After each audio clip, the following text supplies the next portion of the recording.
श्री गुरुभ्यो नमः हरि ओम पूज्याय राघवेंद्राय सत्यधर्मरताय च भजतां कल्पवृक्षाय नमतां ಕಾಮಧೇನವೇ ಸಮಸ್ತ ಶ್ರೀ ಸರಳ ಪರಿಹಾರ ಜ್ಯೋತಿಷ್ಯಾಲಯ ಸದಸ್ಯರೆಲ್ಲರಿಗೂ ಈ ನಿಮ್ಮ ರಾಘವೇಂದ್ರ ಹರತಸೆ ಗುರುಜಿ ಮಾಡುವ ನಮಸ್ಕಾರಗಳು. ಇನ್ನೇನು ಆಗಸ್ಟ್ ಮುಗಿತಾ ಬಂತು.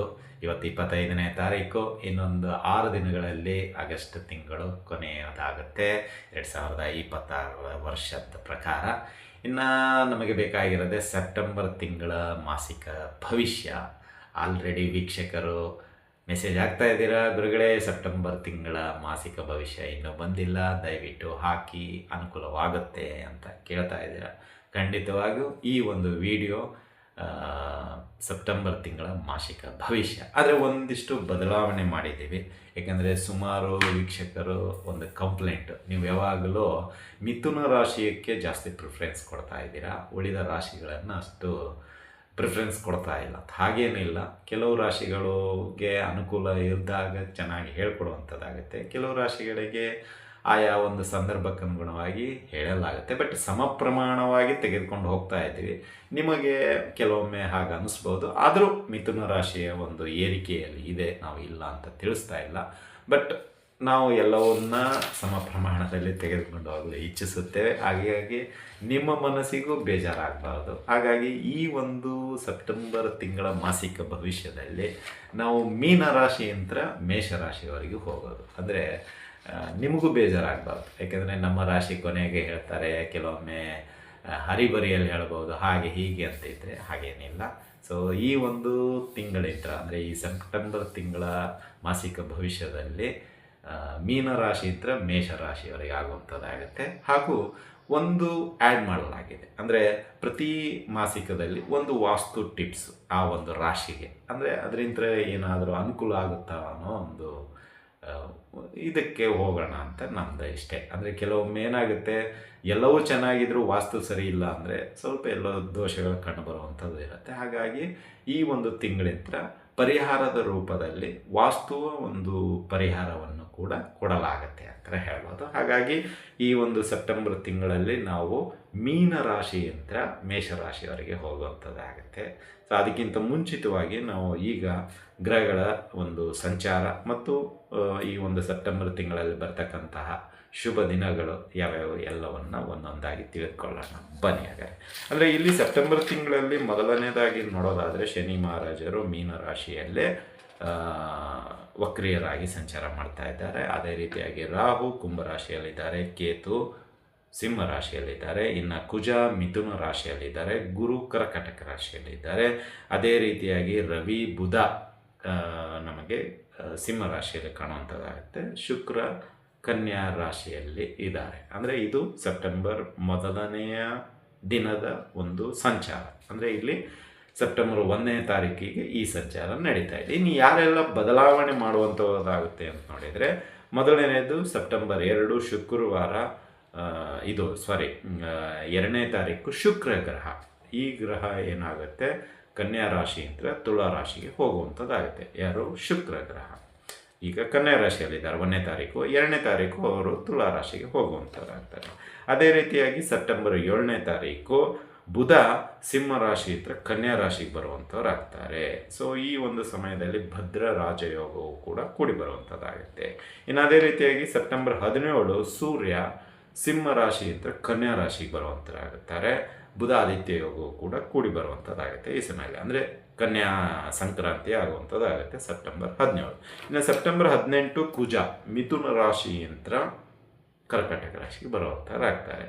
ಸೊ ಇದಿಷ್ಟು ಒಂದಿಷ್ಟು ಗ್ರಹಗಳ ಸಂಚಾರ. ಅಂದರೆ ಇಷ್ಟೇ, ಇಲ್ಲಿ ಬುಧ ಶುಕ್ರ ಮತ್ತು ಸೂರ್ಯ ಬದಲಾವಣೆ ಇದೆ. ಉಳಿದ ಎಲ್ಲ ಗ್ರಹಗಳು ಆಯಾ ಒಂದು ಸಂಚಾರದಲ್ಲೇ ಕಂಟಿನ್ಯೂ ಆಗ್ತಾರೆ ಅಂತೇಳಿ. ಇನ್ನು ಹಬ್ಬಗಳು ನೋಡೋದಾದರೆ 2ನೇ ತಾರೀಕು ಬಲರಾಮ್ ಜಯಂತಿ ಇದೆ, 4ನೇ ತಾರೀಕು ಕೃಷ್ಣ ಜನ್ಮಾಷ್ಟಮಿ ಇದೆ, 7ನೇ ತಾರೀಕು ಅಜಯ ಏಕಾದಶಿ ಇದೆ, 11ನೇ ತಾರೀಕು ಶ್ರಾವಣ ಅಮಾವಾಸ್ಯೆ ಇದೆ, 12ನೇ ತಾರೀಕು ವರಹ ಜಯಂತಿ ಇದೆ, 14ನೇ ತಾರೀಕು ಗಣೇಶ ಚತುರ್ಥಿ, ಗಣೇಶನ ಹಬ್ಬ ಸೊ ಅದು ಬರುವಂಥದ್ದಾಗತ್ತೆ. ಇನ್ನು 17ನೇ ತಾರೀಕು ಕನ್ಯಾ ಸಂಕ್ರಾಂತಿ, ಅಂದರೆ ಸೂರ್ಯ ಕನ್ಯಾ ರಾಶಿಗೆ ಬರುವಂಥದ್ದಾಗತ್ತೆ. 22ನೇ ತಾರೀಕು ಪರಿವರ್ತಿನಿ ಏಕಾದಶಿ ಬರುವಂಥದ್ದಾಗತ್ತೆ. 25 ಅನಂತ ಚತುರ್ದಶಿ ಇದೆ, ಕೆಲವು 24 ಇದೆ, 25 ಇದೆ, ಆಯಾ ಮಠದ ಪಂಚಾಂಗ ಪ್ರಕಾರ ಹೋಗ್ಬೋದು. ಇನ್ನು 26 ಹುಣ್ಣಿಮೆ ಇದೆ, ಅದೇ ದಿನ ಪಿತೃಪಕ್ಷ ಪ್ರಾರಂಭ ಆಗುವಂಥದ್ದಾಗತ್ತೆ. ಅಂದರೆ ಈ ಒಂದು ಸೆಪ್ಟೆಂಬರ್ ತಿಂಗಳಲ್ಲಿ ಪಿತೃಪಕ್ಷನೇ ಪ್ರಾರಂಭ ಆಗುವಂಥದ್ದಾಗತ್ತೆ ಅಂತ ಹೇಳ್ಬೋದು. ಇದಾಗಿತ್ತು ಈ ಒಂದಿಷ್ಟು ಗ್ರಹಗಳ ಸಂಚಾರ ಮತ್ತು ವಿಶೇಷ ದಿನಗಳು. ಇದಕ್ಕನುಗುಣವಾಗಿ ದ್ವಾದಶ ರಾಶಿಗಳ ಭವಿಷ್ಯ ಯಾವೆಲ್ಲ ರೀತಿಯಲ್ಲಿರುತ್ತೆ ಮೀನ ರಾಶಿಯಿಂದ ಮೇಷ ರಾಶಿಯವರಿಗೆ ಎಂಬುದು ತಿಳ್ಕೊಳ್ಳೋಣ ಬನ್ನಿ.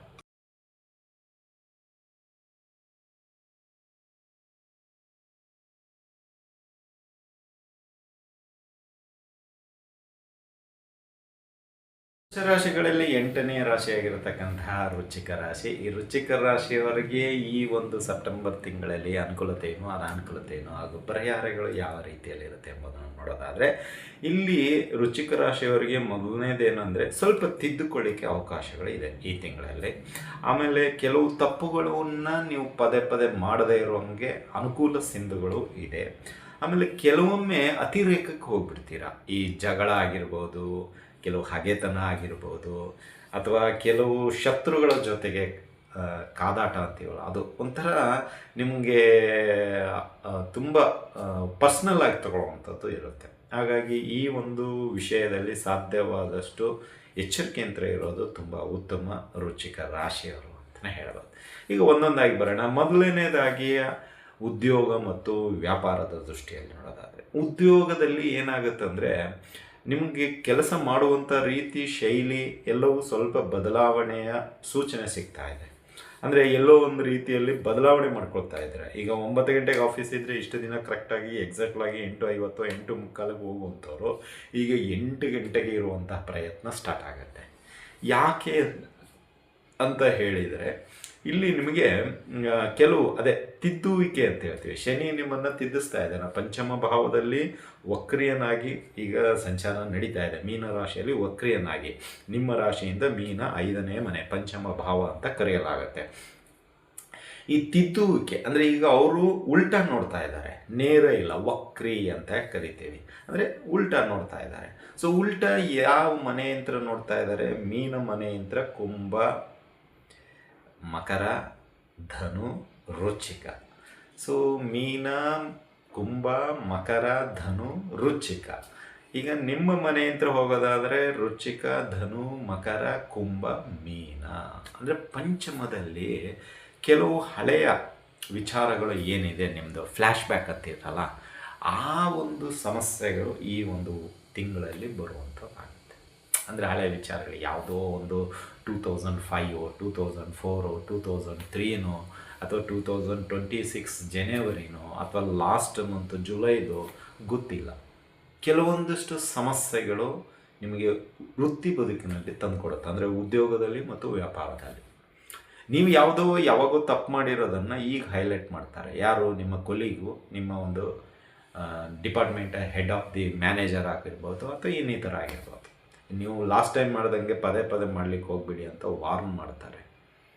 ನಾವು ಮಾಡಿಲ್ಲ, ಬಟ್ ಯಾವಾಗೋ ಮಾಡಿರೋದನ್ನು ಈಗ ಯಾಕೆ ಹೈಲೈಟ್ ಮಾಡ್ತಾ ಇದ್ದಾರೆ ಅಂದರೆ, ಇಲ್ಲಿ ಶನಿ ನಿಮ್ಮ ಮತ್ತೆ ಅಲರ್ಟ್ ಮಾಡಿಸ್ತಾ ಇದ್ದಾನೆ. ಅಂದರೆ ನೀವು ತಪ್ಪು ಮಾಡ್ತಾ ಇದ್ದೀರಾ ಅಂತ ಅರ್ಥ ಆಯಿತು, ಬಟ್ ಅವನು ಒಬ್ಬರ ಮುಖಾಂತರ ಎಚ್ಚರಿಕೆ ಕೊಡ್ತಾ ಇದ್ದಾನೆ. ನೋಡಿ, ಹುಷಾರಾಗಿ ಮಾಡಿ ಕೆಲಸ. ಅಂದರೆ ಅರ್ಥ ಮಾಡ್ಕೊಳ್ಳಿ ವೃಶ್ಚಿಕ ರಾಶಿಯವರು, ಒಂದು ಅವಕಾಶ ಸಿಕ್ಕಿದೆ ತಿದ್ದುಕೊಳ್ಳಿಕ್ಕೆ. ಅದಕ್ಕೆ ಹೇಳ್ತಾ ಇರೋದು ಫಸ್ಟಿಗೆ ನಾನು, ತಿದ್ದುಕೊಳ್ಳಿಕ್ಕೆ ಒಂದು ಅವಕಾಶ ಎದಕ್ಕೆ ಅಂತ ಹೇಳಿದರೆ ಇದಕ್ಕೆ. ಇಲ್ಲಿ ನಿಮ್ಮ ಹಳೆಯ ಸಮಸ್ಯೆಗಳು ಕೆದಕ್ತಾ ಇರ್ತಾರೆ ಅಥವಾ ಬರ್ತಾ ಇರ್ತವೆ, ಫ್ಲ್ಯಾಶ್ ಬ್ಯಾಕ್ ಒಂದು ರೀತಿಯಲ್ಲಿ ಸ್ಕ್ರೋಲ್ ಆಗ್ತಾ ಇರುತ್ತೆ. ಬಟ್ ಆ ಬಂದಿದೆ ಅನ್ನೋಕ್ಕಿಂತ ನಾವೇ ತಿದ್ದುಕೊಂಡು ಹಾಗಾಗದೇ ಇರೋಂಗೆ ಅವರು ವಿಶ್ವಾಸವನ್ನು ತೆಗೆದುಕೊಳ್ಳಲು ಪ್ರಯತ್ನ ಮಾಡೋಣ. ಇಲ್ಲಿ ಒಬ್ಬರ ಮುಖಾಂತರ ಹೇಳಿಸ್ಕೊಳ್ಳೋದು ಬೇಡ ಅಂತ ನಮ್ಮ ಅಭಿಪ್ರಾಯ. ನಮ್ಮ ಕೆಲಸ, ನಮ್ಮ ತಪ್ಪು, ನಮ್ಮ ಒಪ್ಪು, ಅದು ನಾವು ನಿರ್ಧಾರ ಮಾಡೋಣ. ತಪ್ಪಾಗಿದ್ದರೆ ಶರಣಾಗತಿ ಆಗೋಣ, ಅದರಲ್ಲೇನಿದೆ. ಯಾರು ತಪ್ಪು ಮಾಡಲ್ಲ, ನಾವು ತಪ್ಪು ಮಾಡ್ತೀವಿ, ಅವರು ತಪ್ಪು ಮಾಡ್ತಾರೆ, ಇನ್ನೊಬ್ಬರು ತಪ್ಪು ಮಾಡ್ತಾರೆ, ಕ್ಷಮೆ ಕೇಳೋಣ, ಅದರಲ್ಲೇನಂತೆ. ಆದರೆ ಕ್ಷಮೆ ಗೌರವಪೂರ್ವಕವಾಗಿರಲಿ ಅಷ್ಟೇ, ಯಾರಿಗೂ ಮನಸ್ಸು ನೋಯಿಸೋದು ಬೇಡ. ಸರಿ ಸರ್, ಆಯಿತು, ತಪ್ಪಾಗಿದೆ, ಮುಂದೆ ಈಗಾಗಲ್ಲ, ನಾನು ಪ್ರಯತ್ನ ಮಾಡ್ತೀನಿ, ಖಂಡಿತವಾಗೂ ನಿಮ್ಮ ಡೆಡ್ಲೈನ್ಗಿಂತ ಮುಂಚಿತವಾಗಿ ನಾನು ಮುಗಿಸ್ಕೊಡ್ತೀನಿ.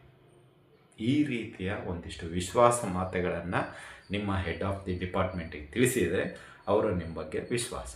ಇಲ್ಲದೇ ಇದ್ದರೆ ಇದೇ ರೀತಿ ಪದೇ ಪದೇ ಟಾರ್ಚರ್ ರೀತಿಯಲ್ಲಿ ಹೇಳ್ತಾ ಇರ್ತಾರೆ, ನೀವು ಹಳೆ ತಪ್ಪನ್ನು ಮುಂದುವರಿಸಬೇಡಿ, ನೀವು ಮತ್ತೆ ಅದೇ ತಪ್ಪು ಮಾಡಬೇಡಿ, ನಿಮಗೆ 100 ಸತ ಹೇಳ್ತಾ ಇದ್ದೀವಿ, ದಯವಿಟ್ಟು ಆ ಕಡೆ ಹೋಗಬೇಡಿ ಅಂತ ಎಚ್ಚರಿಕೆ ಮೇಲೆ ಎಚ್ಚರಿಕೆ ಕೊಡುವಂಥದ್ದು ಇರುತ್ತೆ. ಸೊ ಅದೇ ರೀತಿ ವ್ಯಾಪಾರದಲ್ಲೂ ಇರುತ್ತೆ. ಯಾರೋ ಬಂದು ಹೇಳ್ತಾರೆ, ನೀವು ಹೋದ ವರ್ಷ ನೀವು ಹಿಂಗೆ ಮಾಡೇ ಕಳ್ಕೊಂಡಿದ್ದೀರಾ ಸರ್, ದಯವಿಟ್ಟು ಹಿಂಗೆ ಮಾಡಬೇಡಿ, ನಿಮಗೆ ಏನಾಗಿದೆ ಗೊತ್ತಾಗ್ತಾ ಇಲ್ಲ ಅಂತ. ಸುಮ್ಮನೆ ನಾವು ಅದನ್ನು ಯೋಚನೆ ಮಾಡಿಲ್ಲ, ಬಟ್ ಅವನೇನೋ ಹುಳ ಬಿಟ್ಟು ಹೋಗ್ಬಿಡ್ತಾನೆ. ಸೊ ಈ ರೀತಿ ಹುಳ ಬಿಡೋದ್ರಿಂದ ಏನಾಗುತ್ತೆ, ನಿಮಗೆ ಮೈಂಡ್ ಡಿಸ್ಟರ್ಬೆನ್ಸ್ ಆಗುತ್ತೆ. ಯಾಕೆ ಇವರು ಹಳೆಯದನ್ನೇ ಕೆದಕ್ತಾ ಇದ್ದಾರೆ, ಏನಾಗಿದೆ, ನಾನೇನು ಮಾಡಿದ್ದೀನಿ, ನಿಮಗೆ ಮರೆಮತ್ತು ಹೋಗ್ಬಿಟ್ಟಿದೆ, ನಿಮಗೆ ಅದು ವಿಷಯನೇ ಗೊತ್ತಿಲ್ಲ.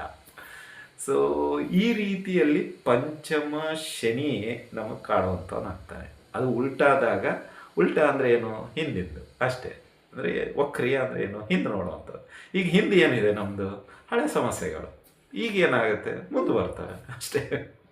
ಸೊ ಹಾಗಾಗಿ ವೃಶ್ಚಿಕ ರಾಶಿಯವ್ರನ್ನ ಇಷ್ಟೇ ಹೇಳೋದು, ಆದಷ್ಟು ಸತ್ಯಪರವಾಗಿರಿ, ಸಾಫ್ಟ್ ಕಾರ್ನರ್ ಆಗಿರಿ, ಮತ್ತು ಯಾರ ಮಾತನ್ನು ಅತಿಯಾಗಿ ನಂಬಲಿಕ್ಕೆ ಹೋಗಬೇಡಿ. ನಿಮ್ಮ ಬಗ್ಗೆ ನಿಮಗೆ ಆತ್ಮವಿಶ್ವಾಸ ಇರಲಿ, ಅಷ್ಟೇ ನಾನು ಹೇಳೋದು. ಅಂದರೆ ನೀವು ಅಧೈರ್ಯವಾಗಿರಬೇಡಿ, ಏನಾಗುತ್ತೆ ಆಗಲಿ, ಧೈರ್ಯಂ ಸರ್ವತ್ರ ಸಾಧನ, ಮುನ್ನುಗ್ತಾ ಇರಬೇಕಷ್ಟೇ. ಯಾವುದಕ್ಕೂ ಅಳುಕುತನ ಬೇಡ, ಹಿಂಜರಿಕೆ ಬೇಡ. ಎಷ್ಟು ದಿನ ಅಂತ ಹಿಂಜರಿಕೆ, ಅದಕ್ಕೆ ಬೆಲೆ ಕೊಡಬೇಕಲ್ಲ. ಈಗ ಧೈರ್ಯ ಬಂದಿದೆ, ಮುಗಿಲಿಕ್ಕೆ ಬಂತು, ಇನ್ನೊಂದು 3-4 ತಿಂಗಳಷ್ಟೇ, ಆಮೇಲೆ ನಿಮಗೆ ಇನ್ನೂ ಧೈರ್ಯ ಜಾಸ್ತಿ ಬರುತ್ತೆ ಬರ್ತಾ. ಸೊ ಹಾಗಾಗಿ ನಾವು ಹೇಳೋದಿಷ್ಟೇ ವೃಶ್ಚಿಕ ರಾಶಿಯವರಿಗೆ, ಸಾಧ್ಯವಾದಷ್ಟು ಧೈರ್ಯವಾಗಿರಿ. ಎಲ್ಲ ಕೆಲಸ ಕೈಕರ್ಯಗಳನ್ನು ಮನಸ್ಪೂರ್ವಕವಾಗಿ ಮಾಡಿ, ಒತ್ತಾಯಪೂರ್ವಕವಲ್ಲ, ಮನಸ್ಪೂರ್ವಕವಾಗಿ ಆ್ಯಸ್ ಎ ವಾಲಂಟಿಯರ್ ಮಾಡಿ, ಖಂಡಿತವಾಗಿ ಯಶಸ್ಸು. ಇದು ಒಂದು ಪಾಠ ಆಯಿತು. ಇನ್ನು ಆರ್ಥಿಕವಾಗಿ ಹೋಗೋದಾದರೆ ಬರೋ ಆದಾಯ ಖಂಡಿತವಾಗಿ ಬರುತ್ತೆ, ನಿಲ್ಲಂತೂ ಇಲ್ಲ, ತುಂಬ ಚೆನ್ನಾಗಿ ಆದಾಯ ಗಳಿಸ್ತೀರ. ಆದರೆ ಇಲ್ಲಿ ಏನಾಗುತ್ತೆ ಅಂದರೆ ಖರ್ಚುಗಳು, ಒಂದು ಕಾರ್ಡ್ ಆದಮೇಲೆ ಇನ್ನೊಂದು ಕಾರ್ಡ್ ಬಲವಾಗಿರುತ್ತೆ. ಈಗ ಒಂದು ಗಾಡಿ ರಿಪೇರಿ ಮಾಡಿಸಿದ್ದೀರಾ, 10,000 ಹೋಯಿತು, ಇಲ್ಲಿ ಇನ್ನೊಂದು ಕಾಯ್ತಾ ಇದೆ, ಏನು, ಯಾವುದೋ ಒಂದು bill, mobile bill, telephone bill, ಅಥವಾ ಏನಂತೀರ ವಿದ್ಯುತ್ ಶಕ್ತಿ ಬಿಲ್ಲು, ನೀರಿನ ಬಿಲ್ಲು, ಏನೋ ಒಂದು ಕಾಯ್ತಾ ಇದೆ. ಸೊ ಅದು ಕೂಡ ನಿಯರೆಸ್ಟ್ ಇದೆ, ಬ್ಯಾಲೆನ್ಸ್ ಮಾಡೋದು ಕಷ್ಟ ಆಗುತ್ತೆ. ಈಗ 100 ರೂಪಾಯಿ ಆದಾಯದಲ್ಲಿ 100 ರೂಪಾಯಿ ಹೊರಟೋಗ್ಬಿಡುತ್ತೆ, ಡನ್ ಅಂತ ಎಕ್ಸಿಟ್. ಸೊ ಖರ್ಚುಗಳು ಈ ತಿಂಗಳಲ್ಲಿ ಜಾಸ್ತಿ ಕಾಣಿಸ್ತಾ ಇದೆ. ಹಾಗಾಗಿ ಸ್ವಲ್ಪ ಬ್ಯಾಲೆನ್ಸ್ ಮಾಡೋದು ಹೇಗೆ ಗುರುಗಳೇ, ಮತ್ತೆ ನೀವೇ ಎಲ್ಲ ಹೇಳ್ತಿದ್ದೀರಾ ಆದಾಯಕ್ಕೆ ಕೊರತೆ ಇಲ್ಲ ಅಂತೀರ, ಬಟ್ ನಿಲ್ಲೋದಿಲ್ಲ, ಏನು ಮಾಡೋದು ಅಂದರೆ ಅನಗತ್ಯ ಖರ್ಚುಗಳು ಏನಾದಿದ್ರೆ ಕಡಿವಾಣ ಹಾಕಿ, ನಿಮ್ಮ ವೈಯಕ್ತಿಕ ಖರ್ಚುಗಳೇನಾದರೂ ಇದ್ದರೆ ಕಡಿವಾಣ ಹಾಕಿ. ಅಂದರೆ ಬ್ಯಾಡ್ ಹ್ಯಾಬಿಟ್ಸಿಗೆ ಖರ್ಚು ಮಾಡ್ತಾ ಇರ್ತೀರಲ್ಲ, ಅದು ಫುಲ್ ಸ್ಟಾಪ್ ಇಡಿ. ಅದಕ್ಕೆ ಹೇಳ್ತಾ ಇರೋದು, ಇಲ್ಲಿ ಶನಿ ಏನು ಮಾಡ್ತಾನೆ ಈ ತಿಂಗಳು, ಆದಷ್ಟು ನಿಮ್ಮನ್ನು ತಿದ್ದಿಸ್ತಾನೆ ಅವನು. ಈಗ ಚಟ ಇರುತ್ತೆ, ಬಿಡಿಸ್ತಾನೆ, ಯಾಕಂದರೆ ದುಡ್ಡಿಲ್ಲ, ಸಾಲ ಯಾರು ಕೊಡಲ್ಲ, ಅದು ಶತಸಿದ್ಧ. ನೀವು ಪ್ರಯತ್ನ ಮಾಡಿ ನೋಡಿ, ಈ ತಿಂಗಳು ಯಾರೂ ಕೊಡಲ್ಲ. ಕೇಳಿದರೆ ಆಯಿತು ನೋಡೋಣ ಅಂತಾರೆ, ಕೊಡೋದಿಲ್ಲ. ಅಂದರೆ ಮಾತು ಅವ್ರಿಗೆ ಹೆಂಗಿರುತ್ತಂದರೆ, ಹಗ್ಗ ಅರಿಬಾರ್ದು ಕೋಲು ಮುರಿಬಾರ್ದು ಅನ್ನೋ ರೀತಿಯಲ್ಲಿ ಮಾತಿರುತ್ತೆ. ನಿಮ್ಮ ಮನಸ್ಸು ನೋಯಿಸ್ಬಾರ್ದು ಅಂತ ಅಷ್ಟೇ, ಬಟ್ ಅವ್ರು ಕೊಡಲ್ಲ. ಅತಿ ದುಃಖ ಅಂತೀವಿ ಅದಕ್ಕೆ. ಮಾತು ತಪ್ಪು ಅಂತವ್ರು ಅವರು. ನಮ್ಮ ಹತ್ರ 108 ರೂಪಾಯಿ ಇಸ್ಕೊಂಡು ಮಜಾ ಮಾಡಿದಂಥದ್ದು ಉಂಟು, ಬಟ್ ಇವತ್ತು ನಾವು 50 ರೂಪಾಯಿ ಕೇಳಿದ್ರೆ ಇಲ್ಲ ಅಂತಾರೆ. ಅಂದರೆ ನಮ್ಮ ತೂಕ ಎಲ್ಲಿಗೆ ಬಂದಿದೆ ನೀವೇ ಲೆಕ್ಕ ಹಾಕಿ. ದಯವಿಟ್ಟು ವೃಶ್ಚಿಕ ರಾಶಿಯವರು ಬೇಜಾರು ಮಾಡ್ಕೋಬೇಡಿ. ನಾವು ಸಾಧ್ಯವಾದಷ್ಟು ನಿಮಗೂ ತಿದ್ದಲಿಕ್ಕೆ ಪ್ರಯತ್ನ ಮಾಡೋದನ್ನು ನೀವು ತಿದ್ದುಕೊಳ್ಳಿ, ಒಂದು ಅವಕಾಶ ಇದೆ. ಶನಿ ಬಂದಿದ್ದಾನೆ, ನಮ್ಗೆ ಕಾಡ್ತಾ ಇದ್ದಾನೆ, ಖಂಡಿತ ತಪ್ಪು ತಿಳ್ಕೋಬೇಡಿ. ಫಿಲ್ಟ್ರ್ ಮಾಡ್ತಾ ಇದ್ದಾನೆ, ನಿಮ್ಮ ತಪ್ಪುಗಳನ್ನು ಮನ್ನಿಸಿ ಒಂದು ಅವಕಾಶ ಕೊಡ್ತಾ ಇದ್ದಾನೆ ಈ ತಿಂಗಳು. ಖಂಡಿತವಾಗಿ ಒಂದು ಒಳ್ಳೆಯ ಗುಣವನ್ನು ಬೆಳೆಸ್ಕೊಳ್ಳಿ. ಏನೇನು ಕೆಟ್ಟ ಅಭ್ಯಾಸಗಳಿದೆ ಅದನ್ನು ತ್ಯಾಗ ಮಾಡಿ, ನಿಧಾನವಾಗಿ ಮಾಡಿ, ಒಟ್ಟಿಗೆ ಮಾಡಲು ಹೋಗಬೇಡಿ. ನಿಧಾನವಾಗಿ ಇವತ್ತೊಂದು ಕಡಿಮೆ ಮಾಡಿ, ನಾಳೆ ಇನ್ನೊಂದು ಕಡಿಮೆ ಮಾಡಿ.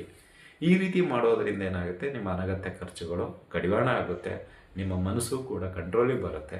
ಆವಾಗ ಈ ಪಂಚಮ ಶನಿ ದಿನದಿಂದ ದಿನಕ್ಕೆ ಕಡಿಮೆ ಆಗುತ್ತಾ ಬರುತ್ತೆ ಅಂತಲೇ ಹೇಳೋದು. ಇನ್ನು ಕೌಟುಂಬಿಕವಾಗಿ ನೋಡೋದಾದರೆ ಈ ತಿಂಗಳಲ್ಲಿ ಸಾಧ್ಯವಾದಷ್ಟು ಅಡ್ಜಸ್ಟ್ಮೆಂಟ್ ಅಂತೀವಿ, ಹೊಂದಾಣಿಕೆ ಮಾಡಲು ಇಷ್ಟಪಡ್ತೀರಾ. ಎಲ್ಲರ ಜೊತೆಗೆ ಏನೋ ಗೊತ್ತಿಲ್ಲ ಇದಕ್ಕಿದ್ದಂಗೆ ಸರೆಂಡರ್ ಆಗಿಬಿಡ್ತೀರಾ. ಇಲ್ಲ ಒಂದ್ ಸ್ವಲ್ಪ ಟೆನ್ಷನ್ ಇತ್ತು, ಹಾಗಾಗಿ ಏನೋ ಮಾತಾಡಿದೆ, ದಯವಿಟ್ಟು ಕ್ಷಮೆ ಇರಲಿ ಅಂತ. ಸಾಫ್ಟ್ ಕಾರ್ನರ್, ಅದೇ ಖುಷಿ. ಅಂದರೆ ತುಂಬ ಚೆನ್ನಾಗಿ ಎಲ್ಲರ ಜೊತೆ ನಗ್ನಗುತ್ತಾ ಯಾವುದಾದ್ರೂ ಶುಭ ಕಾರ್ಯಗಳಲ್ಲಾಗಿರ್ಬೋದು, ಮನೆಗೆ ಬಂದ ಅತಿಥಿಗಳಾಗಿರ್ಬೋದು, ಅಥವಾ ನೀವು ಒಂದು ಮನೆಗೆ ಹೋದಾಗ ಆಗಿರ್ಬೋದು, ನವೀನ ಒಂಥರ ಏನೋ ಯಾಕೆ ಏನಾಯಿತು ಇವಳಿಗೆ ಇವನಿಗೆ ತುಂಬ ಸಾಫ್ಟ್ ಆಗಿಬಿಟ್ಟಿದ್ದಾನೆ, ಏನು ಮಾಡಿದ್ರಿ, ಎಂಥದ್ದಾಯಿತು ಅಂತ ಕೇಳ್ತಾರೆ. ಅಂದರೆ ನಿಮ್ಮ ರಿಲೇಟಿವ್ಸಿಗೆ ಅಥವಾ ಯಾರೋ ಕೇಳ್ತಾ ಇರ್ತಾರೆ, ಅಥವಾ ನಿಮ್ಮನ್ನೇ ಕೇಳ್ಬೋದು, ಏನಾಯಿತು ಸೈಲೆಂಟ್ ಆಗಿದ್ದೀರಾ ಅಂದರೆ. ಇಲ್ಲಿ ಏನಾಗಿದೆ, ಪೆಟ್ಟುಗಳ ಮೇಲೆ ಪೆಟ್ಟು ಬಿದ್ದು ಬಿದ್ದು ಬಿದ್ದು ಏನಾಗೋಗ್ಬಿಟ್ಟಿದೆ, ಕತ್ತು ಹಿಂಗೆ ಎದ್ದೇಳಕ್ಕೆ ಆಗ್ತಾ ಇಲ್ಲ, ಕತ್ತು ಹಿಂಗೋಗ್ಬಿಟ್ಟಿದೆ. ಸೊ ಅವ್ರಿಗೆ ಗೊತ್ತಾಗ್ಬಿಟ್ಟಿದೆ ಇಲ್ಲೇನೋ ಆಗಿದೆ ಅಂತ.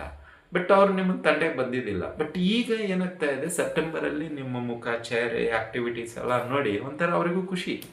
ಏನೋ ಅಪ್ಗ್ರೇಡ್ ಆಗಿದ್ದಾನೆ, ಏನೋ ಅಪ್ಗ್ರೇಡ್ ಆಗಿದ್ದಾಳೆ, ಏನೋ ಮಾಡ್ತಾ ಇದ್ದಾಳೆ, ಏನೋ ಸಂತೋಷದಿಂದ ಕಾಣ್ತಾ ಇದ್ದಾಳೆ ಅನ್ನೋ ಒಂದು ವ್ಯಾಮೋಹ ಚೆನ್ನಾಗಿ ಕಾಣಿಸ್ತಾ ಇದೆ. ಇರಲಿ, ಇದೇ ಸಂತೋಷ ಮುಂದುವರಿಸಿ ಅಂತಲೇ ಹೇಳ್ತೀವಿ. ಹೀಗಾಗಿ ಸ್ವಲ್ಪ ಎಲ್ಲರ ಜೊತೆ ನಗ್ನಗ್ತಾ ಇರ್ತೀರಿ. ಇಲ್ಲಿ ದಾಂಪತ್ಯ ಜೀವನದಲ್ಲಿ ಸ್ವಲ್ಪ ಸಣ್ಣ ಪುಟ್ಟ ವ್ಯತ್ಯಾಸಗಳನ್ನು ಸರಿಪಡಿಸಿಕೊಂಡು ಮನಸ್ತಾಪಗಳನ್ನೆಲ್ಲ ಮರೆತು ಮಕ್ಕಳಿಗೋಸ್ಕರ, ಒಳ್ಳೆಯ ಭವಿಷ್ಯಕ್ಕೋಸ್ಕರ ಒಂದಾಗುವಂಥದ್ದು ನಿಶ್ಚಲವಾಗಿದೆ. ಆದರ್ಶ ದಂಪತಿಗಳ ರೀತಿಯಲ್ಲಿ ಈ ತಿಂಗಳು ಇರಲು ಪ್ರಯತ್ನ ಮಾಡುವಂಥದ್ದಾಗತ್ತೆ ವೃಶ್ಚಿಕ ರಾಶಿಯವರು ಅಂತಲೇ ಹೇಳ್ಬೋದು. ಇನ್ನು ಅದೇ ರೀತಿಯಾಗಿ ವಿದ್ಯಾರ್ಥಿಗಳಿಗೆ ಈ ವಾರ ತುಂಬ ಅನುಕೂಲತೆ ಯಂತ್ರ ಇದೆ. ಓದುವ ಹವ್ಯಾಸ ಚೆನ್ನಾಗಿ ಬೆಳೆಸ್ಕೊಳ್ಳುವಂಥದ್ದಾಗತ್ತೆ. ಯಾರ್ಯಾರು ಒಂದು ಓದದೇ ಇರುವಂತಹ ಸಂಘ ಇತ್ತಲ್ಲ, ಅದನ್ನು ತ್ಯಾಗ ಮಾಡುವಂಥದ್ದಾಗತ್ತೆ. ಓದುವಂತಹ ಸಂಘದ ಜೊತೆಗೆ ಸೇರುವಂಥದ್ದಾಗತ್ತೆ. ಒಳ್ಳೆಯ ಬರುವಂತಹ ವಿದ್ಯೆ ಇರುವಂತಹ ಸ್ನೇಹಿತರನ್ನು ಸಂಪಾದನೆ ಮಾಡುವಂಥದ್ದಾಗತ್ತೆ. ಹಾಗಾಗಿ ಈ ತಿಂಗಳು ವಿದ್ಯಾರ್ಥಿಗಳಿಗೆ ತುಂಬ ಅನುಕೂಲ ಇದೆ. ಇನ್ನು ಅದೇ ರೀತಿ ರೈತಾಪಿ ವರ್ಗದವರಿಗೆ, ಅಂದರೆ ಈ ವೃಶ್ಚಿಕ ರಾಶಿಯ ರೈತಾಪಿ ವರ್ಗ, ಯಾಕೆಂದರೆ ಇವ್ರ ಕಷ್ಟ ಜಾಸ್ತಿ ಇರುತ್ತೆ. ವೃಶ್ಚಿಕ ರಾಶಿಯವ್ರದ್ದು ಹೆಂಗಂದರೆ ಹಾರ್ಡ್ ವರ್ಕ್, ಒಬ್ಬ ರೈತ ಇದ್ದಂಗೆ. ಹಾಗಾಗಿ ರೈತನ ಒಂದು ವಿಷಯಕ್ಕೆ ಬರೋದಾದರೆ ವೃಶ್ಚಿಕ ರಾಶಿಯವರಿಗೆ ನಿಮ್ಮ ಒಂದು ಕಷ್ಟಪಟ್ಟು ಏನು ಬೆಳೆ ಬೆಳೆದಿದ್ದೀರೋ ಖಂಡಿತವಾಗಿಯೂ ಅದಕ್ಕೆ ತಕ್ಕ ಪ್ರತಿಫಲ ಸಿಗುವಂಥದ್ದು ಇದೆ. ಸೊ ನೀವೇನು ಕಷ್ಟಪಟ್ಟಿದ್ದೀರೋ ಅದಕ್ಕೆ ನಿಮಗೆ ದೇವರು ಖಂಡಿತವಾಗಿಯೂ ಲಾಭಿನ ಅಂಶ ಕೊಡುವಂಥವನು ಆಗ್ತಾನೆ ಅಂತಲೇ ಹೇಳ್ಬೋದು. ಇನ್ನು ಕೋರ್ಟು ಕಚೇರಿಗಳಲ್ಲಿ ಇರ್ತಕ್ಕಂತಹ ಒಂದಿಷ್ಟು ವ್ಯಾಜ್ಯಗಳು ಪೋಸ್ಟ್ಪೋನ್ ಆಗುವಂಥದ್ದಾಗತ್ತೆ, ಅಥವಾ ಅದಕ್ಕೆ ಬೇಕಾಗಿರತಕ್ಕಂತಹ ಸಾಕ್ಷಿ ಕೊರತೆ ಯಂತ್ರ ಇನ್ನೂ ಒಂದಿಷ್ಟು ಅವಕಾಶಗಳು ಸಿಗುವಂಥದ್ದಾಗತ್ತೆ ಅಂತಲೇ ಹೇಳ್ಬೋದು. ಅಂದರೆ ಎಲ್ಲೋ ನಿಮ್ಮ ಫೈಲ್ ಆಗಿರ್ಬೋದು, ಅವ್ರ ಫೈಲ್ ಆಗಿರ್ಬೋದು, ಏನೋ ಮಿಸ್ಮ್ಯಾಚ್ ಆಗಿರುತ್ತೆ. ಸೊ ಅದಕ್ಕೆ ಇನ್ನೊಂದಿಷ್ಟು ಟೈಮ್ ಕೊಡ್ತಾರೆ, ಏನಾದರೂ ಇದ್ದರೆ ನೀವು ಸರಿಪಡಿಸ್ಕೊಂಡು ತೊಗೊಂಡು ಬನ್ನಿ ಈ ಡೇಟಿಗೆ ಅಂತೇಳಿ. ಸೊ ಅದು ಕೂಡ ಒಂದಿಷ್ಟು ಅನುಕೂಲತೆ ಇದೆ. ಇನ್ನು ಆಸ್ತಿ ಮತ್ತು ಕೆಲವೊಂದು ಬೇರೆ ವಿಷಯಗಳಲ್ಲಿ ಮಾತ್ರ ಸ್ವಲ್ಪ ನಿಮಗೆ ಹಿನ್ನಡೆ ಇದೆ, ಖರ್ಚುಗಳಿದೆ. ಅಂದರೆ ಏನೋ ಅದಕ್ಕೋಸ್ಕರ ತುಂಬ ಖರ್ಚು ಮಾಡ್ತಾ ಇರ್ತೀರಿ. ಈಗ ಮನೆ ರಿಪೇರಿ ಕೈ ಹಾಕಿರ್ತೀರ, ಏನೋ ಒಂದು ಬಜೆಟ್ ಇರುತ್ತೆ, ಬಟ್ ಅದು ಬಜೆಟ್ ಸಾಲದು, ಇನ್ನೂ ಸ್ವಲ್ಪ ಬೇಕು ಮೋರ್. ಸೊ ಹಾಗಾಗಿ ಇಲ್ಲಿ ಅದು ಅಧಿಕವಾದ ಖರ್ಚುಗಳು ಇರುತ್ತೆ ಅಂತ. ಇದಿಷ್ಟು ಸ್ವಲ್ಪ ಅನುಕೂಲ ಅಥವಾ ಒಂದಿಷ್ಟು ಇದರಲ್ಲಿ ಇರುತ್ತೆ. ಇನ್ನು ಅನಾನುಕೂಲ ಏನು ಅಂತ ಬರೋದಾದರೆ, ಇದೇ ಹೇಳಿದ್ನಲ್ಲ, ಅಧಿಕವಾದ ಖರ್ಚುಗಳು, ಅನಗತ್ಯ ಖರ್ಚುಗಳು, ಮತ್ತು ಬೇಡದೇ ಇರುವ ಒಂದಿಷ್ಟು ವಿಚಾರಧಾರೆಗಳಿಂದ ನೀವು ದೂರ ಇದ್ದರೂ ಅವರು ಬಿಡಲ್ಲ. ಒಂದು ಸ್ವಲ್ಪ ಎಲ್ಲೋ ಏನೋ ಡಿಸ್ಟರ್ಬ್ ಮಾಡ್ತಾ ಇರ್ತಾರೆ, ಫೋನ್ ಮಾಡ್ತಾ ಇರ್ತಾರೆ, ಮನಸ್ಸು ಘಾಸಿಗೊಳಿಸ್ತಾ ಇರ್ತಾರೆ. ಬಟ್ ನೀವು ಅಚಲವಾಗಿರಬೇಕು. ನಾನು ಈ ತಿಂಗಳು ಯಾವುದೇ ರೀತಿ ನಿಮ್ಮ ಟಚ್ ಬರಲ್ಲ, ಬಿಟ್ಬಿಡಿ ನನ್ನ ಅಂತ ನೀವು ಧೈರ್ಯವಾಗಿರಿ, ಅಥವಾ ಅವ್ರ ಫೋನೇ ಬ್ಲಾಕ್ ಮಾಡಿಬಿಡಿ, ಅಷ್ಟೇ, ಮುಗಿದೈತು. ಏನು ಮಾಡ್ಕೊಳಕ್ಕಾಗಲ್ಲ. ಕೆಲವೊಮ್ಮೆ ನಾವು ಧೈರ್ಯ ಮಾಡಲೇಬೇಕಾಗುತ್ತೆ, ಇಲ್ಲದಿದ್ದರೆ ಜೀವನ ಮಾಡೋದು ಕಷ್ಟ ಇದೆ ಯಜಮಾನ್ರೆ.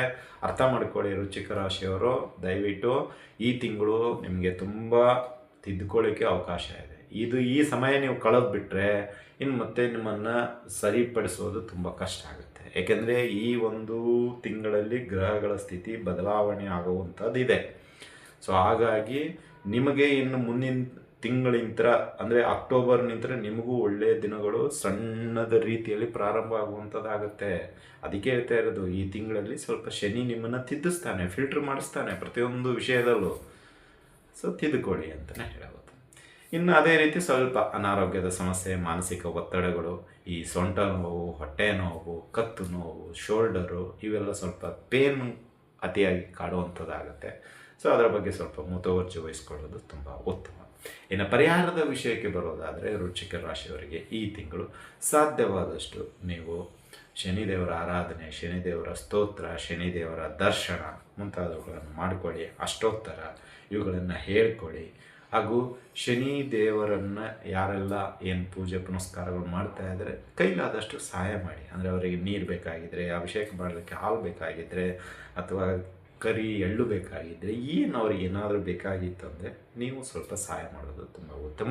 ಅದೇ ರೀತಿ ಬಡವರಿಗೆ ಅನ್ನದಾನ, ಗುರು ಹಿರಿಯರಿಗೆ ಔಷಧೋಪಚಾರಿಗಳ ಒಂದಿಷ್ಟು ಸೇವೆ, ಅವರಿಗೆ ದುಡ್ಡಿನ ಏನೋ ತೊಗೊಳಿಕ್ಕೆ ಆಗ್ತಾ ಇರಲ್ಲ ಪಾಪ, ಅಂಥದಕ್ಕೆ ನೀವು ಸಹಾಯ ಮಾಡಿದರೆ ಆ ಶನಿ ಅವಕೃಪೆಯಿಂದ ದೂರ ಆಗ್ತೀರಾ, ನಿಮ್ಮ ಕಷ್ಟ ದೂರವಾಗುತ್ತೆ ಅಂತಲೇ ಹೇಳ್ಬೋದು. ಇದಾಗಿತ್ತು ವೃಶ್ಚಿಕ ರಾಶಿಯವರ ಸೆಪ್ಟೆಂಬರ್ ತಿಂಗಳ ಮಾಸಿಕ ಭವಿಷ್ಯ. ಈ ಭವಿಷ್ಯ ನಿಮ್ಗೆ ಇಷ್ಟ ಆಗಿದ್ದರೆ ಲೈಕ್ ಮಾಡಿ, ಜಾಸ್ತಿ ಇಷ್ಟ ಆಗಿದ್ದರೆ ಶೇರ್ ಮಾಡಿ, ಹಾಗೂ ನಮ್ಮ SSP ಜ್ಯೋತಿಷ್ಯಾಲಯ ಯೂಟ್ಯೂಬ್ ಚಾನಲ್ ಬಗ್ಗೆ ನಿಮ್ಮ ಅನಿಸಿಕೆ, ಅಭಿಪ್ರಾಯ, ಸಬ್ಸ್ಕ್ರೈಬ್ ಮಾಡಿಲ್ಲ ಅಂದರೆ ಸಬ್ಸ್ಕ್ರೈಬ್ ಮಾಡಿ ಅಂತ ತಿಳಿಸುತ್ತಾ, ಅದೇ ರೀತಿ ಜಾತಕ ಪರಿಶೀಲನೆ, ಜಾತಕ ಬರೆಸುವುದು, ಶುಭ ಕಾರ್ಯಗಳಿಗಾಗಿ ಪುರೋಹಿತರು ಬೇಕಾಗಿದ್ದರೆ, ಮದುವೆ, ಉಪನಯನ, ಗೃಹ ಪ್ರವೇಶ, ನಾಮಕರಣ, ಸತ್ಯನಾರಾಯಣ ಪೂಜೆ ಮುಂತಾದ ಶುಭ ಕಾರ್ಯಗಳಿಗೆ ಪುರೋಹಿತರು ಬೇಕಾಗಿದ್ದರೆ, ವಾಸ್ತು ಸಲಹೆಗಳು ಬೇಕಾಗಿದ್ದರೆ ನಮ್ಮ ವೈಯಕ್ತಿಕ ನಂಬರಾದ 7676762066 ಈ ನಂಬರ್ಗೆ ಕರೆ ಮಾಡಿ ಅಂತ ತಿಳಿಸುತ್ತಾ, ಶುಭವಾಗಲಿ. ಸಮಸ್ತ ವೃಶ್ಚಿಕ ರಾಶಿಯವರಿಗೆ ಆ ಗುರುರಾಯರು